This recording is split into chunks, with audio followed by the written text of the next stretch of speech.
Rồi hôm nay anh em nhận con xe này, bây giờ đang là 8:30 tối rồi. Máy nó kêu như mấy cày luôn. Thì con này ở trên Hà Giang người ta đã xử lý rồi, nhưng mà nó không thay cả mặt máy rồi, nhưng mà vẫn không được. Sau đây tôi sẽ nổ thử cho anh em nghe trước khi anh em dưới này xử lý động cơ nhá, xem tiếng như nào nhá. Thì con này trước khi xuống đây thì nó bị chết bơm xăng đè dai, thế nên là anh em vừa thay bơm xăng rồi họ cho người ta rồi. Bây giờ cho mọi người nghe tiếng động cơ nổ này. Xe đang ở mốc 22 vạn 9 này.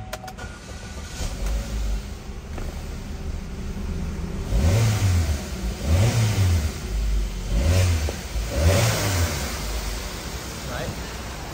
Mọi người nghe tiếng động cơ là réo chưa?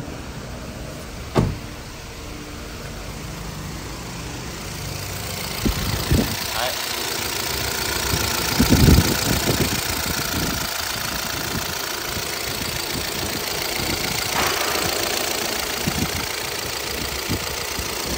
Đang để nổ ga ti nên nếu mà để ga lên thì không kêu nữa.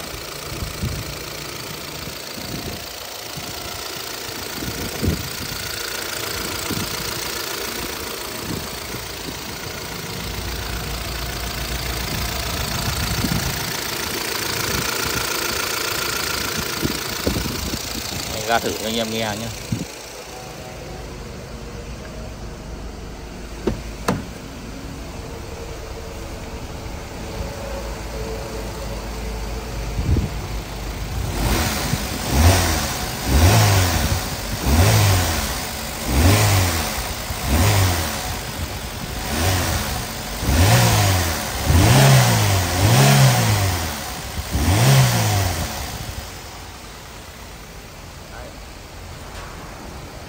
Tiếng máy nó kêu không khác gì máy cày.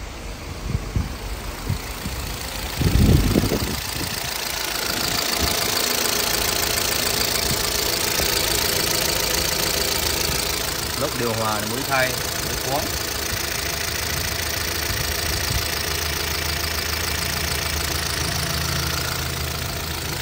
Máy thì gõ kêu. Đấy, thợ trên Hà Giang họ đã xử lý thay mặt máy mới rồi nhưng mà không được.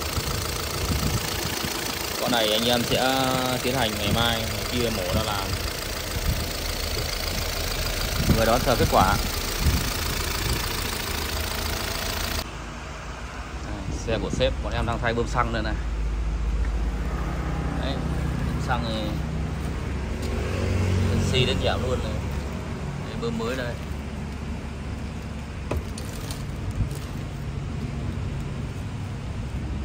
Bơm cũ đây. Trong này bẩn lắm.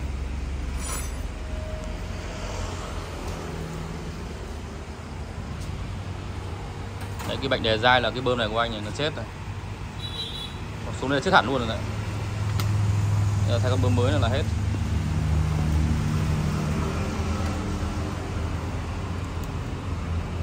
Cho anh xem quả lọc xăng của anh này. Dã man chưa? Đèn như nước cống luôn rồi này. Xăng đấy. Kinh khủng luôn. Đấy, đang thay lọc mới đây này. Lọc mới bơm mới nhá. Sau 1 tiếng đồng hồ thì anh em đã bốc được con máy ra rồi. Con này là cái van này đang chảy dầu này, phải thay này. Cái sinh hàn nước mát đang chảy rò rỉ.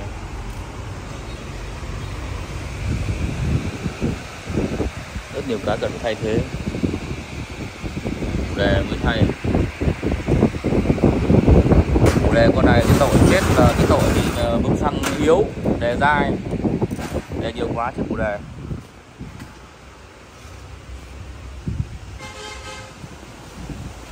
Lốc điều hòa mới này. Lốc điều hòa mới nhưng mà thợ ở trên đấy làm chưa dứt điểm này. Cái ti này là đang bị rò rỉ này. Đấy, thì sáng giờ nó sụt lên là mầm luôn, ướt hết cả chỗ này luôn này. Thì sau khi làm máy xong thì anh em sẽ xử lý lại được phần này cho khách hàng.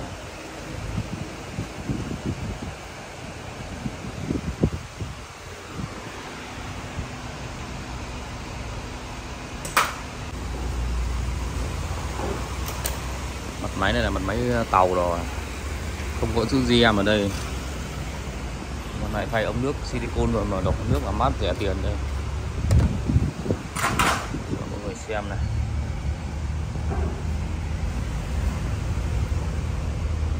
Đấy.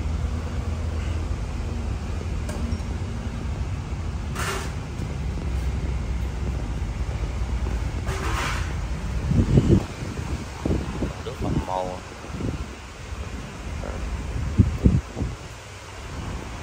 Ống thì thay ống silicon xịn rồi mà nước thoải mát, thay nước vớ vẩn này.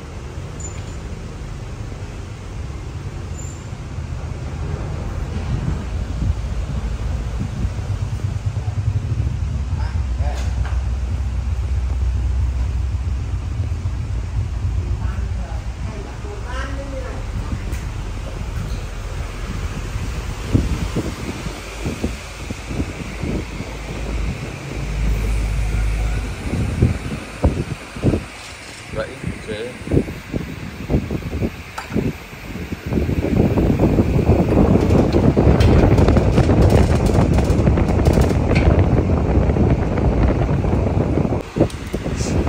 Cái mặt máy này người ta mới thay này này.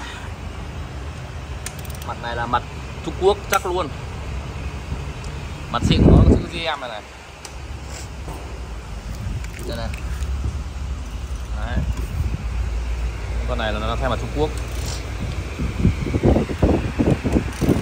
Gạch tháo ra.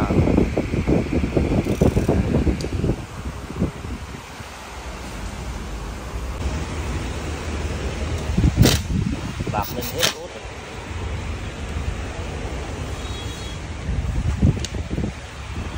Bật máy. Làm xong vẫn kêu như thường.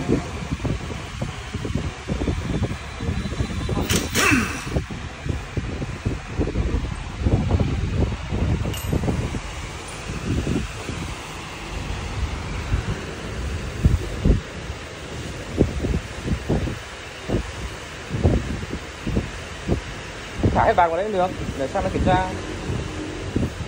Để là một cái thôi, để là một cái ở giữa cho kiểm tra thôi. Máy nó đo.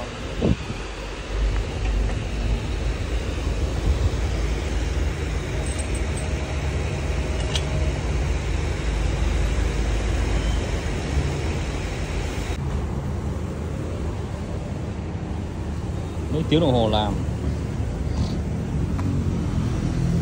Đây là mặt máy tàu nha, mặt máy tàu ở trên kia họ thay nhá. Bây giờ khách ở trên Hà Giang họ gửi mặt máy cũ xuống. Đây cho mọi người xem này. Đây là cái mặt máy mà trên Hà Giang họ gửi xuống. Trên Lào Cai họ gửi xuống. Mặt máy này là không phải mặt máy của xe mà là mặt máy khác. Đây GM đây là mặt máy xịn rồi, nhưng mà đây là mặt máy không phải của chủ xe nhá. Đấy. Đây là mặt máy này là còn nguyên bụi mờ này. Đấy là không phải mặt máy của xe, chủ xe. Chủ xe họ xác nhận đây không phải là mặt máy của họ. Nhưng mà gara trên kia gửi đến đây là không phải. Đây là mặt máy khác. Đây là mặt máy bãi. Anh em đang tháo vệ sinh.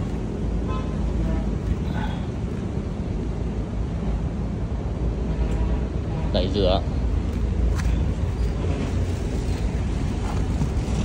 Lốc đây. Đây là cái trục cũ hả chú? Đấy. Cũ đây đúng không? Mới lắp đây rồi đúng không? Cái con này bọn trên kia nó làm hết cốt rồi. Lốc nóng loáng luôn.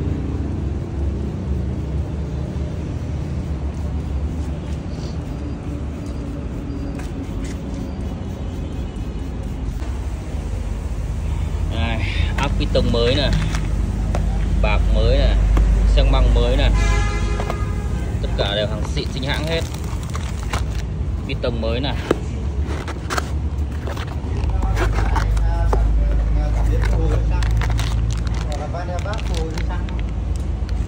Piston cũ đây, piston cũ đang xước hết cạnh này.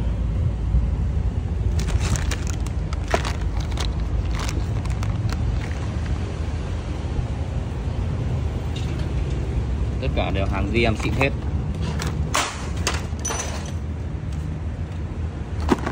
Bây giờ anh em tiến hành lắp.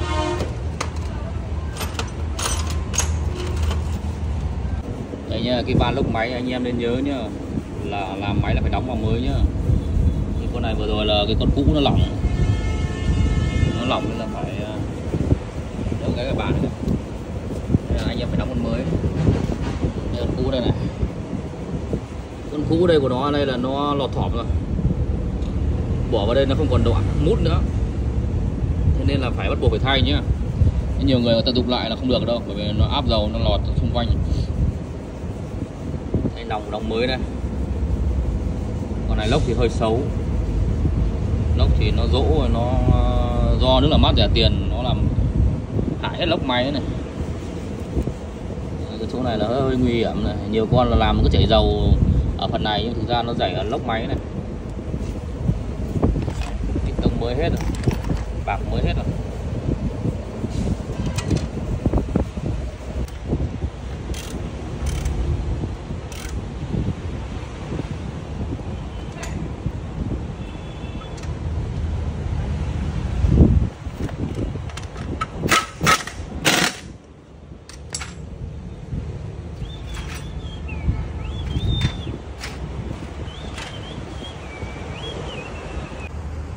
Đây, mặt máy xịn mọi người nhìn này.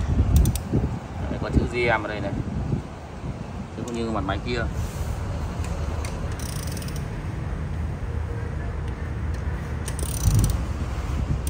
Bên đấy không có chữ nghĩa gì cả.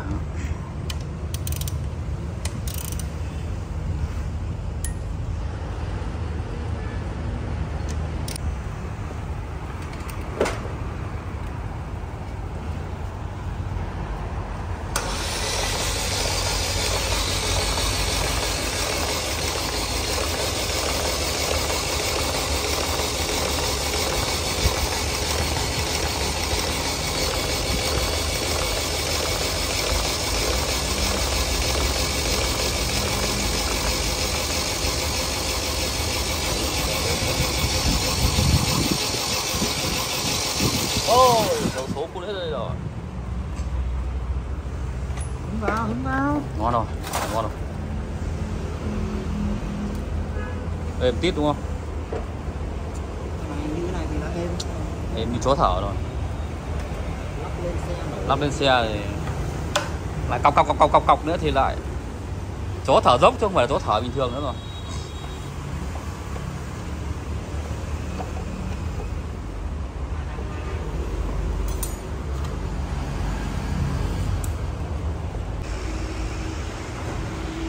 Giờ kém anh em đã đưa động cơ vào trong này rồi, đang giai đoạn lắp đặt rồi. Tính ra thời gian làm thì hoàn thiện trong vòng 1 ngày. Sáng bắt đầu làm từ 8 giờ sáng, rồi đến tầm 7 giờ là xong. Nếu mà máy động cơ nổ ngon là xong hết.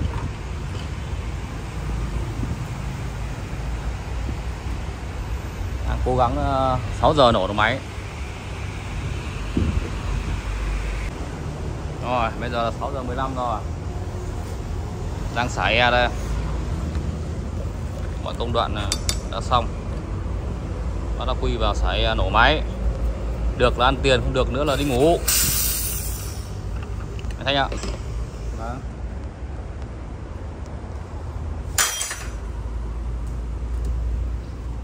Máy móc chưa hề khởi động trước một tí nào luôn, đang lạnh ngắt luôn.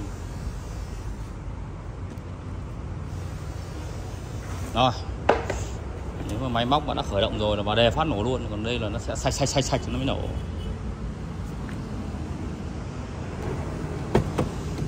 Giờ vàng đã điểm. Nổ chưa anh Thanh? Nổ thôi à?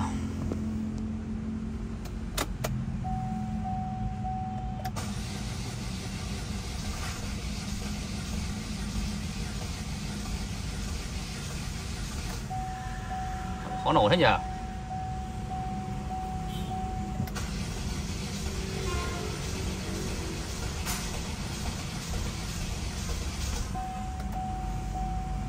Chưa chịu nổ à?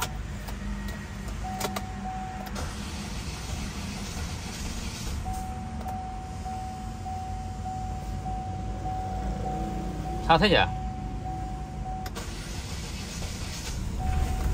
À, nổ rồi.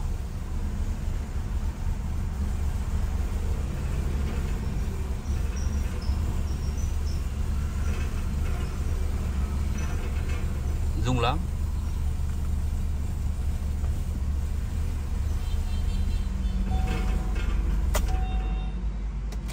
Lại phát nữa nào.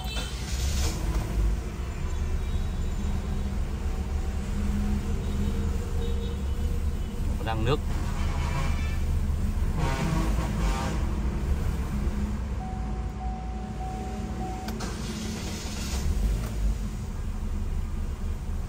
Nó đang còn hơi nước.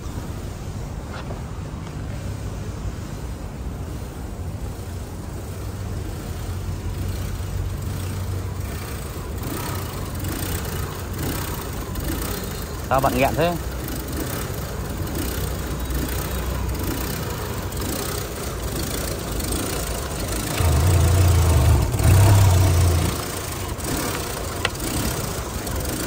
Máy thì êm rồi đấy.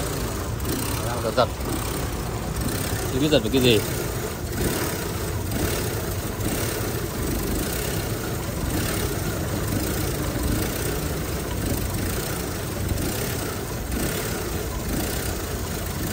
Nóng.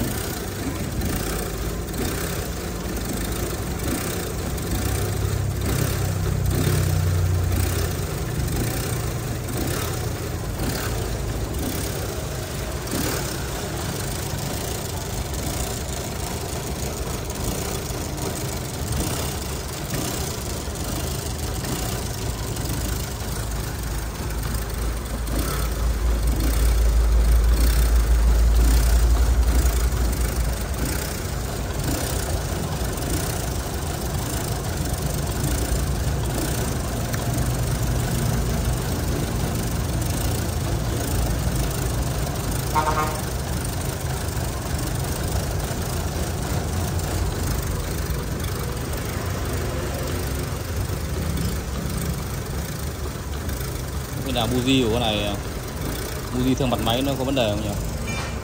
Giật như bỏ máy vậy. Máy thì là êm rồi đấy, nổ chưa ngọt ngào lắm.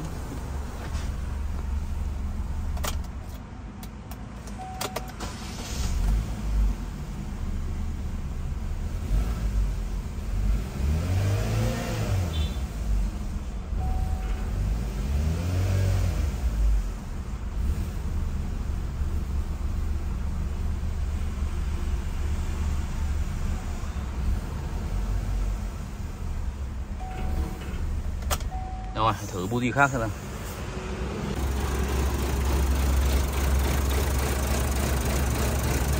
Đấy.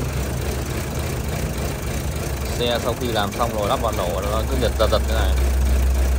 Nổ không đều máy.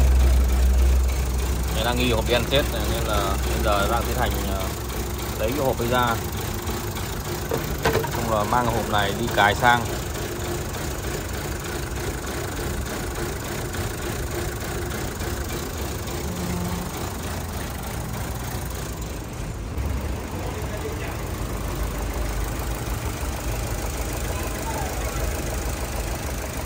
Đấy, em do Hôm trước để đây nổ ang tin nó kêu cọc cọc cọc cọc cọc cọc cọc. Hôm thứ bảy làm cố để cho chủ xe họ xuống lấy. cái này hay còn cả miếng cam này anh. Cả miếng cam này. Hả?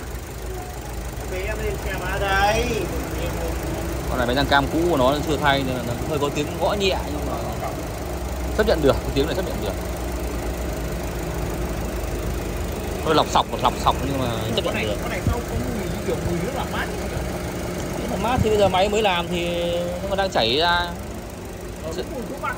Đúng rồi, cái mùi nước làm mát nó chảy ra đúng như vậy luôn. Nên là xe nào mà chảy nước làm mát là ngửi mùi phát mở cabo biết ngay xe hở nước. Hôm qua lúc làm máy xong lên nó nhổ nó khật nó nhảy như ngựa ấy. Xong bắt đầu là lại phải mất công rà soát lại hết tất cả các thứ. Đau đầu lắm. Bởi vì là mình nhận xe trong tình trạng là nó đã rất nhiều bệnh, đề dai rồi là khó nổ, bơm xăng chết các thứ, may gõ may kêu. Bây giờ là mình dùng những linh kiện mà có những linh kiện mình tức là mình thay mới được ra rồi đúng không? Có linh kiện cũ đang dùng trên xe vào nó không đồng bộ với nhau. Khi làm lên rồi động cơ nó nổ nó còn đang nhạy siêu hoàn hảo. Này là TZ đời đầu 2012. Đang chạy pin đấy mà nó còn đang chạy pin của bọn DU Lacetti.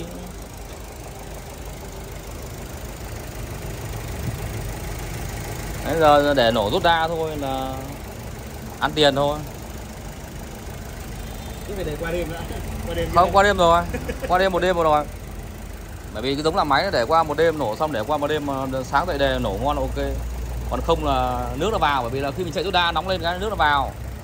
Bởi vì sao mình không phải mình nói như thế là mình không tin tưởng tay nghề mình, bởi vì là cái lốc máy của nó đang bị rỗ. Đấy, nó mọt rồi. Có những thứ mình đang trông chờ gọi là may mắn. Bởi vì làm gì làm trong đấy có phần trăm may mắn nữa mà. Chứ nếu mà ông cho tôi thay luôn cái lốc đấy thì nó làm gì đúng không? Nó như là làm máy mới rồi. Nhưng đây mặt máy con này là thay lại mặt máy khác. Đây nè. Đây là mặt máy của Trung Quốc nhá, là thợ trên Lào Cai làm chưa kịp lấy tiền nhá. Kia là mặt máy cũ của chủ xe, nhưng mà đấy không phải là mặt máy của chủ xe, mà chủ xe họ kết luận là mặt máy của họ mặt máy còn ngon cơ. Nhưng đây người ta gửi xuống là mặt máy rỗ, mặt máy cũ rồi đây này. Đấy, thì không biết là nó lấy mặt máy nào đưa đây mình không cần biết. Nhưng đây là chủ xe yêu cầu là xưởng trên ở Lào Cai là gửi xuống đây cho mình. Đấy, nhưng mà mình nhận về đây mình bảo là mặt máy là không sử dụng được, là phải thay mặt máy khác. Còn đây là mặt máy mới tinh của Trung Quốc. Đấy, là lắp vào là cũng không được. Thế bây giờ mình đang thay người ta là mặt máy xịn rồi.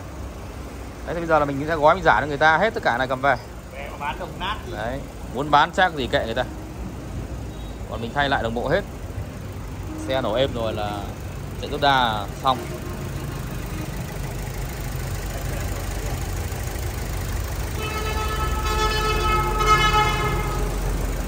Xem không?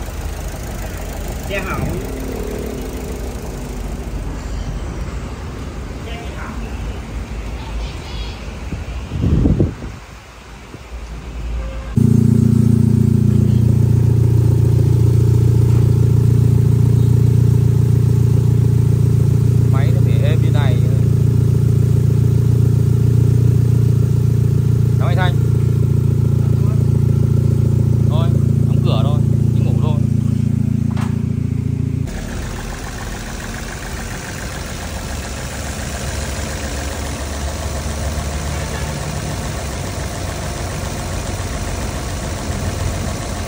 Đấy, anh em thấy máy êm chưa? Không hề rung lắc nữa nhá. Như ngày hôm qua là nổ lên là cái này nó cứ rung phật tiếng nổ chưa tròn. Anh em là quá đau đầu với con xe này. Bởi vì nó qua tay thợ ở trên Lào Cai làm. Không hiểu là họ làm can thiệp như gì. Con này chốt lại cái này nhá. Tức là sau khi anh em làm lại máy, đóng lại nòng, thay piston xi măng mới hết tất cả rồi, mặt máy tàu của họ loại trừ ra rồi, thì lắp lên nổ là nó cứ êm rồi, nhưng mà nó cứ nhảy động cơ đấy. Thì anh em rút mấy cái rắc cảm biến nguồn 5V ra thì là máy nổ êm, nhưng cắm vào là bị đấy. Cùng về sau là lần mò mãi ra thì nó bị chập con cảm biến kích nổ. Đây, chính là con này đây.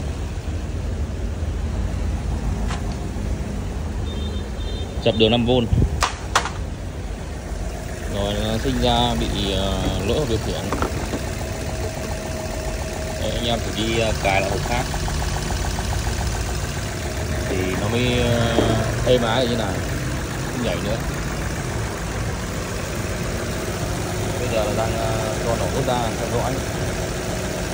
Chắc chắn là hết bệnh rồi. Con này nó vật anh em mất 3 ngày đấy. Tức là xong phần cơ khí rồi, êm ái rồi thì chuyển sang phần điện.